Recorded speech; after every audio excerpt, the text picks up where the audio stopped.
কিন্তু আমার ভাগ্যটা এমন কেন রে?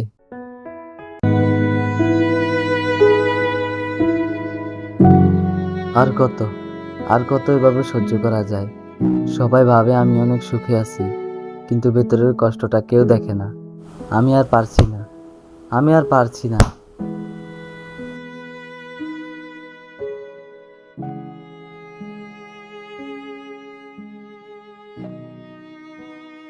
ইয়াসিন শোন, মানুষের জীবনে কান্নাটা দুর্বলতা নয় রে। তুই তো জানিস, মানুষ জীবনে সফল হোক বা কিংবা না সফল হোক, ধৈর্যটা তার জীবনে অপরিহার্য। এবং কি অধ্যবসায় তার জীবনে অধিক গুরুত্বপূর্ণ বিষয়। তুই এটাও ভালো করে জানিস, সবচেয়ে শক্তিময় যে পাথরটি, সেটিও এক সময় ঝড় ও প্রতিকূল আবহাওয়ার কারণে ক্ষয় হয়ে যায়। আর কি বলবো, পাথরের কথা তো শুননি, আর তো তুই তো মানুষ। কিন্তু আমার ভাগ্যটা এমন কেন রে? যাই করতে যাই না কেন, ব্যর্থ হই।